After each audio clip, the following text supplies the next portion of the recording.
Hello friends, health insurance ये.com की तरफ से मैं सुमित भंडारी आपका स्वागत करता हूं। बहुत बहुत शुक्रिया इस वीडियो को देखने के लिए। आज का हमारा टॉपिक है कि कोरोना के लिए बेस्ट पॉलिसीज़ के अंदर क्या होना चाहिए, यानी what are the best characteristics in a covid policy, या हम इसको इस तरीके से कहेंगे कि हमारी पॉलिसी के अंदर क्या क्या चीज़ें बेर मिनिमम होनी चाहिए ताकि हमें ये जाँच हो सके जो कोविड के सिनेरियो के हिसाब से पॉलिसी ली है वो one of the best policies हैं।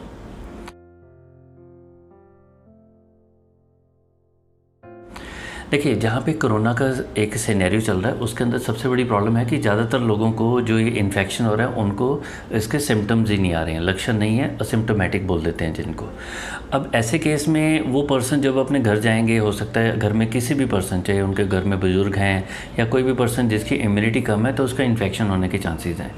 तो आज से कुछ महीने पहले तक हम लोग ये सोचते थे कि अगर एक फैमिली ने सपोज के लिए 10 लाख 20 लाख की पॉलिसी ली है तो एक ही फैमिली के अंदर एक ही बार के अंदर 4 फैमिली मेम्बर्स या 6 फैमिली मेम्बर्स हैं, उनके बीमार होने की प्रोबेबिलिटी बहुत ज़्यादा कम है।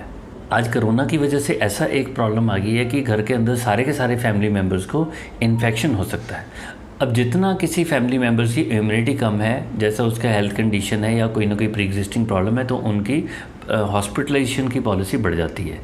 तो कोरोना के बाद क्या हो रहा है, ज़्यादातर लोगों को क्वारंटाइन किया जा रहा है कि आपकी इन्फेक्शन हुई है, आपकी बॉडी खुद इसको ट्रीट कर लेगी। अगर उसके बाद कॉम्प्लिकेशन होती है तो उनको हॉस्पिटल में दाखिल कराया जाता है। तो उनको जो भी उनकी कोई और कॉम्प्लिकेशन है या कोरोना के लिमिटेड किसी ना किसी तरह से डॉक्टर इस तरह की दवाई देंगे ताकि उसकी बॉडी की इम्यूनिटी अच्छी रहे और उसकी बॉडी खुद कोरोना का जो इन्फेक्शन है उसके साथ लड़ सके। फाइनल प्रॉब्लम आती है कि जिन पर्सन को ऑलरेडी कोई प्री एग्जिस्टिंग प्रॉब्लम है, इम्यूनिटी कम है, तो वो ICU के अंदर लैंड अप हो जाते हैं। तो अगर आप यहाँ पे साइड में एक पिक्चर देखेंगे तो इंडिया का काफ़ी बड़ा एक मशहूर हॉस्पिटल है, उन्होंने अपने रेट्स लगाए हुए हैं। मैक्सिमम रेट इसके अंदर ये लिखा हुआ है कि 70,000 per day ICU with ventilator. कोई पर्सन इस टाइप के हॉस्पिटल में जाता है तो मैक्सिमम टू मैक्सिमम एक दिन का खर्चा ये है। तो हमने किस चीज़ से बचना है? हमने पहली बात तो इन्फेक्शन से ही बचना है। पूरी कोशिश ये होनी चाहिए कि हमारे को इन्फेक्शन ना हो, जो सोशल डिस्टेंसिंग है या बाकी जो भी नॉर्म्स हैं हम अपनी सेहत का ध्यान रखें ताकि इन्फेक्शन ना हो। अगर इन्फेक्शन हो भी जाता है तो काइंडली घर ना जाएं या कुछ ऐसा सिस्टम करें ताकि घर में जो लोग कमज़ोर हैं, जैसे हमारे पेरेंट्स हैं, तो उनसे हम जितना दूर रहें उतना बेहतर है। अब कभी अगर इन्फेक्शन वगैरह अगर फैमिली में जाने में हो भी जाता है, तो अगर कोई फैमिली मेम्बर ICU में पहुंच जाता है तो हमारी पॉलिसी के अंदर एक सबसे बड़ा गुण, एक सबसे बड़ा पैरामीटर, सबसे बड़ा फीचर ये होना चाहिए कि पॉलिसी के अंदर रूम रेंट के ऊपर और ICU के ऊपर लिमिट नहीं होनी चाहिए। इंडिया के अंदर जो पुराने 70, 80 या 90% जो सरकारी कंपनियों के प्रोडक्ट चल रहे हैं उनमें आज भी रूम रेंट की लिमिट है। उसमें लिखा जाता है कि 1% ऑफ सम एश्योर्ड, यानी अगर आप 5 लाख की पॉलिसी है तो 5,000 रुपये एक दिन का रूम रेंट मिलेगा। अब इसके अंदर डिपेंड करता है, छोटा शहर है, बड़ा हॉस्पिटल है, उसके हिसाब से 5,000 में कमरा मिल रहा है या नहीं मिल रहा। सेकंड, उसमें 5 लाख के ऊपर पॉलिसी के ऊपर लिमिट आएगी 2% of sum assured for the ICU, यानी अगर ICU में चला जाता है तो उसके अंदर 5 लाख की पॉलिसी पे 10,000 रुपये ज़्यादा एक दिन का रूम रेंट नहीं मिलेगा। ऊपर एक लिंक है और उसके ऊपर अगर आप क्लिक करेंगे तो आपको हमारी वो वीडियो मिल जाएगी जिसके अंदर रूम रेंट की अगर लिमिट से हमारा पूरा हॉस्पिटल का क्लेम कितना मिलता है वो आप आराम से चेक कर सकते हैं। अगर आप इस वीडियो के डिस्क्रिप्शन में जाएंगे, वहाँ भी हमने लिंक दिया हुआ है, वहाँ पे भी जाएंगे, वहाँ से भी आप सिर्फ उस वीडियो के ऊपर जाके चेक कर सकते हैं कि अगर आपकी पॉलिसी में लिमिट है और अगर आपने उससे ज़्यादा का रूम रेंट ले लिया तो आपके क्लेम के ऊपर क्या इफेक्ट होता है। तो I will not get into that, आप उसको पढ़िए, उस वीडियो को देखिए और आपको क्लैरिटी हो जाएगी। अब ICU के ऊपर आज की डेट में एक छोटे शहर के अंदर भी अगर कोरोना का क्लेम हो रहा है, या तो वो लोग जा रहे हैं सरकारी हॉस्पिटल। अगर बाई चांस किस्मत ख़राब है तो हम प्राइवेट हॉस्पिटल में पहुंच के, और हमारे पास पॉलिसी होने के बावजूद भी अगर उसमें रूम रेंट की लिमिट है तो आप ये मान के चलिए अगर 8 लाख का क्लेम आया तो 3-4 लाख से ज़्यादा नहीं मिलेगा। मैं फिर आपको बोल रहा हूँ, इसी वीडियो को जाकर देखिए और आपको पता लग जाएगा कि रूम रेंट की लिमिट से हमारे क्लेम के ऊपर क्या इफेक्ट हो जाता है। लास्ट मंथ मेरे को किसी ने व्हाट्सअप किया था कि भी बेंगलोर के अंदर ICU के जो चार्जेस हैं विद वेंटिलेटर वो 40,000 रुपये फिक्स हो चुके हैं। बड़े बड़े हॉस्पिटल इसको चार्ज कर रहे हैं। तो दिल्ली में एक बड़े हॉस्पिटल का मैंने 70,000 का आपको इसके अंदर वीडियो में आप दोबारा चेक कर सकते हैं। इस पिक्चर के अंदर आप इसको दोबारा चेक कर सकते हैं। अब प्रॉब्लम क्या आ रही है कि अगर कोरोना हमें हो भी जाए तो हमारी पॉलिसी के अंदर इतनी ताकत होनी चाहिए कि हमें पूरा क्लेम मिल जाए, एटलीस्ट 95 to 98% क्लेम मिल जाए। जो कम से कम जो क्लेम है उनकी जो वैल्यू है 1-1.5 लाख रुपए का है, ज़्यादा से ज़्यादा 15-20 लाख रुपए के आसपास भी कोरोना के क्लेम आ रहे हैं। हालांकि एक कॉम्प्लिकेटेड सिचुएशन ये है कि बड़े शहरों में दिल्ली और मुंबई के अंदर तो हॉस्पिटल भी मिलने मुश्किल हो रहे हैं। हमारे क्लाइंट हैं, उनके पास 70 लाख का पॉलिसी है, काफ़ी अच्छी पोजीशन के ऊपर वो जॉब करते हैं, उनका काफ़ी मतलब गवर्नमेंट सेक्टर के अंदर भी नाम है। बट उनका चैलेंज यही है कि अगर दिल्ली गुड़गांव के अंदर अगर क्लेम आ जाता है तो क्या हमें हॉस्पिटल भी मिलेगा या नहीं मिलेगा। तो हमने किस चीज़ से बचना है, पहली बात तो इन्फेक्शन से। और बाई चांस कोरोना का इन्फेक्शन हो जाता है तो हमारी पॉलिसी के अंदर, चाहे वो 2 लाख की पॉलिसी है, चाहे 20 लाख की है, चाहे 50 लाख की है, चाहे 10 लाख की है, उसके अंदर रूम रेंट और ICU के ऊपर लिमिट नहीं होनी चाहिए। तो अभी प्रेजेंट सिनेरियो के अंदर मैं किसी भी पर्सन को ये रिकमेंड नहीं कर रहा हूँ कि आप अपनी पॉलिसी को पोर्ट करें।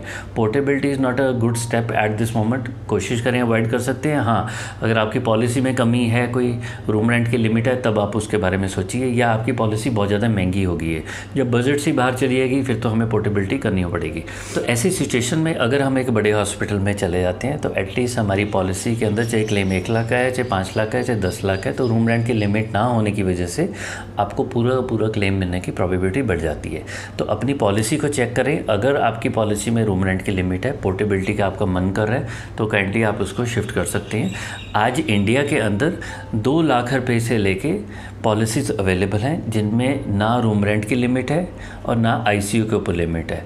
रूम रेंट की लिमिट का मतलब क्या हुआ कि आपको चाहे 2 लाख की पॉलिसी में आपको single private room with AC allowed है। और ऐसी पॉलिसीज़ अवेलेबल हैं कि आपने 2 लाख की पॉलिसी ली, कोई पर्सन मेरठ रह रहे हैं, कोई पर्सन जोधपुर में रह रहे हैं, कोई पर्सन कन्याकुमारी में रह रहे हैं, आप उस पॉलिसी को लेके पूरे हिंदुस्तान में बिना किसी कोपेमेंट के, बिना किसी सब लिमिट के, बिना किसी रूम रेंट लिमिट के, ICU लिमिट के आप इलाज करा सकते हैं। तो अगर किसी पर्सन का बजट कम है तो आप आराम से वो पॉलिसी ले सकते हैं, 2 लाख की पॉलिसी जिसमें रूम रेंट की लिमिट नहीं है। कुछ इंडिया के अंदर ऐसी कंपनी है, नॉर्मली मैं कंपनीज़ के नाम नहीं लेता, बट यहाँ पे जैसे रेलिगेयर है, आदित्य बिरला है, स्टार हेल्थ है, उनकी ऐसी पॉलिसीज़ के अंदर अगर आप लोअर सम एश्योर्ड के अंदर जाते हैं, 5 लाख से नीचे के कवर ले रहे हैं, तो वहाँ पर हमें रूम रेंट की लिमिट हो जाती है। तो अगर आप उस कैटेगरी के अंदर लाई कर रहे हैं तो या तो अपने सम एश्योर्ड को वो चूज़ कर लें जहाँ पे रूम रेंट की लिमिट नहीं है, ICU के ऊपर लिमिट नहीं है, अदरवाइज़ उस कंपनी में से निकल जाएं। देखिए, सबसे इंपॉर्टेंट बात ये नहीं होती कि मार्केट के अंदर प्रोडक्ट कौन सा अच्छा अवेलेबल है, पॉलिसी कौन सी अवेलेबल है, हमने अपनी पॉकेट भी देखनी है। अगर आज की डेट में बहुत सारे लोगों को मैं बहुत सारे लोगों को पर्सनली जानता हूँ जिनकी 30% की सैलरी कट आ चुके हैं, राइट। अगर ऐसे पर्सन की EMI चल रही है, और कईयों की अभी एक हमारे नोन है, शी इज़ लाइक वो एक स्कूल के अंदर मैम काम करते हैं, तो उनकी ऑलरेडी पिछले 3 महीने से तनख्वाह नहीं मिली है। तो अभी मेरी उनसे शाम को बात होगी कि भाई काइंडली आप अपनी पॉलिसी को करवा लें। अब प्रॉब्लम ये आ रही है, कोई पर्सन मेरे को ये बोलता है कि मेरे पास पैसे नहीं है, तो मैं उनसे ये कहता हूँ कि देखिए, आज आपके पास 10-15 हज़ार रुपये की पॉलिसी अगर कराने के पैसे नहीं है, भगवान ना करे कोई 30 हज़ार रुपये का, 1 लाख का, 3 लाख का क्लेम आ गया, फिर भी तो पैसे कहीं से लाएंगे। अगर मेरे पास घर में गोल्ड पड़ा है या मैंने कहीं से उधारी ली है, मेरे बैंक अकाउंट में पैसे नहीं है, तो नेचुरली अगर कोई हॉस्पिटल में एडमिट हो जाता है तो कहीं ना कहीं से पैसे हम पकड़ेंगे, उधारी लेंगे। तो मैं लोगों को बोलता हूँ, आज अच्छा टाइम चल रहा है, बीमार नहीं है, कल को वो 2-4 लाख रुपए का नुकसान हो गया तो वो पैसा भी तो किसी से उधारी लेंगे। अगर ऐसी सिचुएशन से हमने अवॉइड करना है तो आज 10,000 रुपये कहीं से ऐसी, तो कोई छोटी सी पॉलिसी ले लीजिए 2-3 लाख रुपए की, या आप 5-10। देखो, मैं यहाँ पर ये नहीं कहता कितना सामर्थ्य ले, लेकिन एक कुछ ना होने से कोई छोटी सी पॉलिसी होनी बेहतर है। कोई नामी ग्रामी कंपनी के पीछे मत जाइए, एक बेसिक पॉलिसी ले लीजिए, रूम रेंट की लिमिट ना हो, कम से नहीं पैसा है तो कम से कम 2-3 लाख की पॉलिसी तो आप लेके चलिए। सस्ती से सस्ती पॉलिसीज़ भी अवेलेबल हैं, बट सिचुएशन को आपने इस तरीके से देखे चलना कि अगर पैसा आज की डेट में नहीं है, पॉलिसी लेने का भी पैसा नहीं है, तो बाई चांस बीमार हो गए, जिसकी आज की डेट में प्रोबेबिलिटी बहुत ज़्यादा है, यानी बीमार होने के चांसेस बहुत ज़्यादा है, तो उस केस में हम कितनी डेंजरस पोजीशन के ऊपर है कि छोटा सा भी कोई क्लेम आ जाए, 50,000 से 1-2-3 लाख रुपए का क्लेम आ गया, तो वो पैसा भी अगर उधारी किसी से लेंगे तो वापस तो करना ही पड़ेगा।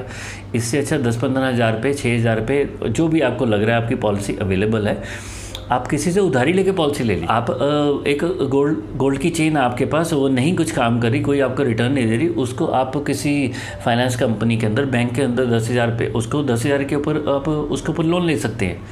आपको महीने का 1% 1.5% का अगर ब्याज भी पड़ जाता है तो आज की आपको किसी से उधारी लेने की ज़रूरत नहीं है, सिर्फ आपको उसका इंटरेस्ट पे करना है। मतलब मैं वो सिचुएशन बता रहा हूँ कि इस टाइम के ऊपर बहुत गलत डिसीजन होगा अगर कोई पर्सन कहता है कि नहीं पैसा नहीं है हमारे पास और हम लोग पॉलिसी के बिना गुजारा कर लेंगे।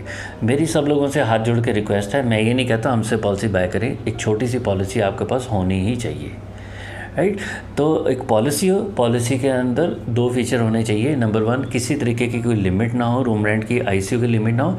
दूसरा, आजकल जो बेसिक प्रोडक्ट्स हैं उनके अंदर एक फ़ीचर आ गया जिसको बोलते हैं रिस्टोरेशन, और सेकंड होता है रिचार्ज। तो ब्रॉडली मैं टेक्निकलिटी में नहीं जाऊंगा कि रिस्टोर या रिचार्ज, रीफिल, रीलोड में से किसको लेना है, तो अपने एजेंट से या जिससे भी पॉलिसी ली उससे समझिए। रिस्टोरेशन बेसिकली क्या होती है, आपकी 5 लाख की पॉलिसी और अगर आपका 5 लाख से ऊपर का क्लेम आ गया तो आपको एक बार में 5 लाख मिलेगा। नेक्स्ट कोई भी क्लेम आएगा, क्योंकि आपका सम एश्योर्ड ख़त्म हो चुका है, तो कंपनी आपको 5 लाख रुपये और रिस्टोर कर देगी, यानी आप किसी और बीमारी के लिए 5 लाख यूज़ कर सकते हो। रिचार्ज के अंदर क्या होता है कि आपकी 5 लाख की पॉलिसी है, 4 लाख का क्लेम आया, 1 लाख बच गया, तो कंपनी उसको 4 लाख रुपए फिर से उसको दोबारा से देके आपकी पॉलिसी को 5 लाख को फिर से री इंस्टेट कर देगी, रीफिल कर देगी, रीलोड कर देगी या रिचार्ज कर देगी। अगर आपके पास चॉइस है, अपनी पॉलिसी में चेक करिए तो देखिए कि क्या उसके अंदर रिस्टोरेशन का फ़ीचर है या उसके अंदर रिचार्ज का फ़ीचर है। कोशिश करके अगर मेरे पास चॉइस है तो मैं हमेशा वही पॉलिसी लूँगा जिसके अंदर रिचार्ज है। आजकल ऐसी भी पॉलिसीज़ आ गई हैं जिसके अंदर मल्टीपल रिचार्ज है, तो अगर चॉइस होती है तो हमेशा रिचार्ज वाली पॉलिसी लेनी है, रिस्टोरेशन वाली पॉलिसी नहीं लेनी। तो यहाँ पे मैं बात कर रहा हूँ, ये नहीं देख रहा हूँ कि आपकी पॉलिसी के अंदर कमी है, आपके पास पॉलिसी है, बहुत बढ़िया बात है, मुबारक हो आपको, आप कवर्ड हैं। अगर नई पॉलिसी ले रहे हैं या पोर्ट कर रहे हैं तो ऐसी पॉलिसी में जाइए जिसके अंदर रूम रेंट की लिमिट ना हो, आईसीयू के ऊपर लिमिट ना हो, किसी बीमारी के ऊपर लिमिट ना हो, किसी शहर की लिमिट ना हो कि कोई पर्सन नागपुर का मुंबई में इलाज के लिए जा रहा है तो उसको जेब से देना पड़ रहा है। No, don't take such a policy. और सबसे बड़ी बात, किसी बीमारी, इम्प्लांट, कंसल्टेंट, डॉक्टर के ऊपर, किसी भी चीज़ के ऊपर कोई लिमिट नहीं होनी चाहिए। आईआईडी ने अपना एक रूल पास किया हुआ है कि कोरोना के केस के अंदर आपको आज आप एक नई पॉलिसी लेते हैं तो 30 डेज़ का जो कंपलसरी वेटिंग पीरियड है उसके बाद आपको कोरोना कवर होगा और उन्होंने सारी कंपनियों को गाइडलाइन दी हुई है, चाहे पुरानी पॉलिसी है चाहे नई पॉलिसी है, तो कोरोना का कवर करना पड़ेगा। अभी लेटेस्ट क्या है, एक इंश्योरेंस कंपनी ऐसी है जिसने अपना जो कोरोना के लिए यानी कोविड के लिए जो वेटिंग पीरियड है उसको 15 दिन कर दिया है। तो इंडस्ट्री के अंदर अच्छे अच्छे प्रोडक्ट अवेलेबल हैं। पॉलिसी चाहे 2 लाख की लीजिए, चाहे 5 की लीजिए, चाहे 10 की लीजिए, चाहे 20 लाख की लीजिए, जितना मर्जी की लीजिए, बिना लिमिट की पॉलिसी लेनी है। पूरे हिंदुस्तान के अंदर आपको सेम फैसिलिटी मिले, अच्छे से अच्छे हॉस्पिटल के अंदर भी आपको प्रॉपर इलाज मिले।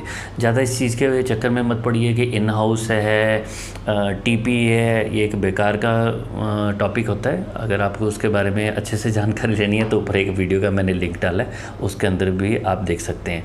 हमारे जितने भी 30-40 आई डोंट रिमेंबर कितने हमारे वीडियोस हैं, इस वीडियो की डिस्क्रिप्शन में जाके आप ये सारे के सारे वीडियोस में से जो आपका मनपसंद टॉपिक है उसको आप इस हेल्थ इंश्योरेंस के बारे में रिसर्च कर सकते हैं।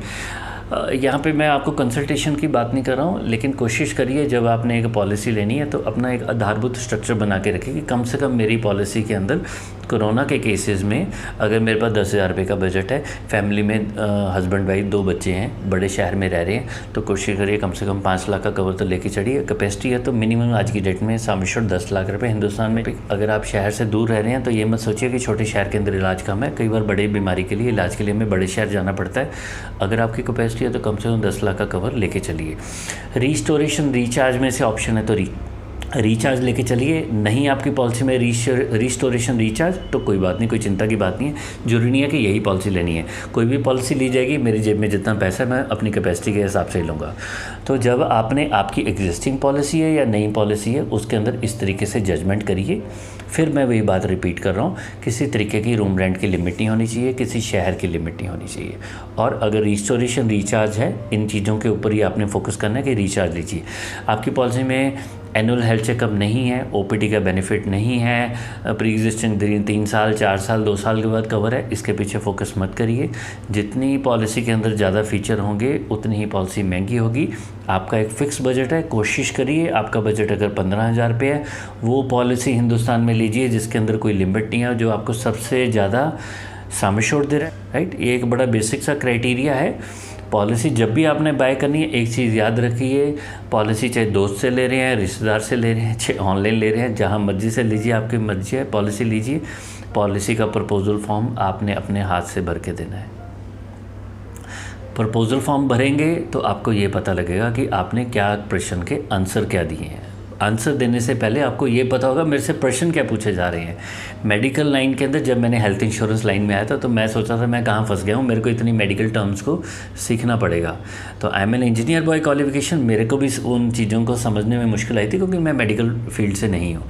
तो आप सोच के देखिए, जब आप एक ऑनलाइन पॉलिसी बाय कर रहे हैं या आंख बंद करके साइन कर रहे हैं तो बहुत सारी चीज़ों को आपने ओवरलुक कर दिया है, राइट। तो उस चीज़ के ऊपर कभी और डिस्कस करेंगे कि फॉर्म वगैरह के किन चीज़ों का क्या ध्यान रखना है। तो हेल्थ इंश्योरेंस के हिसाब से पॉलिसी लेनी है तो वही गाइडलाइंस है। नीचे आप एक आर्टिकल है हमारा वेबसाइट के ऊपर, हमारे काफ़ी आर्टिकल इस टॉपिक के ऊपर भी डाले हुए हैं, डिस्क्रिप्शन में जाइए, वहाँ पे देखिए। इस वीडियो के दौरान अगर आपको किसी भी तरीके की वैल्यू एडिशन लगी है, आपको लगा है कि नहीं इस वीडियो के अंदर कोई ऐसी चीज़ है जो हिंदुस्तान में बहुत सारे लोगों के काम आ सकती है, तो इसको लाइक करिए, शेयर करिए, अपने दोस्तों तक इस वीडियो को पहुँचाइए। अगर आपको हमारे चैनल को सपोर्ट करना है, आप चाहते हैं कि नहीं हम इस तरीके का काम करते रहें, तो इस चैनल को आप सब्सक्राइब कर सकते हैं। हमारे से कोई गलती हुई है तो मैं उसके लिए क्षमा याचना करता हूँ। आपकी तरफ से कोई सजेशन है, आपकी तरफ से कोई भी वैल्यूएबल सजेशन है तो आप हमें मेल करिए, व्हाट्सअप करिए। एक चीज़ हम लोगों से, मैं आप लोगों से रिक्वेस्ट कर रहा हूँ कि हमने जो फ्री एडवाइस है वो नियरली बंद कर दी है, क्योंकि पिछले 1-2 महीने के अंदर हमारे साथ कुछ ऐसे इंसिडेंट हुए हैं। अनफॉर्चुनेटली काफ़ी लोगों ने हमें परेशान किया है। हम लोग ये सोचते हैं कि छोटे शहर से आई है, इस पर्सन की प्रॉब्लम है, तो हमने उनको कुछ गाइड किया, तो बाद में हमें पता लगा उनकी पुरानी पॉलिसी चल रही थी, वो हमारे साथ सिर्फ मजाक कर रहे थे। तो सिर्फ उसकी वजह से कुछ लोगों को नुकसान ज़रूर ये होगा कि हम लोग अभी फ्री एडवाइस किसी भी तरीके की किसी को रिकमेंड नहीं कर रहे हैं। तो काइंडली कोशिश करिए, जेन्युइन लोग हैं उन तक इस इन्फॉर्मेशन को पहुंचाइए। बहुत बहुत शुक्रिया इस वीडियो को देखने के लिए। Thank you very much.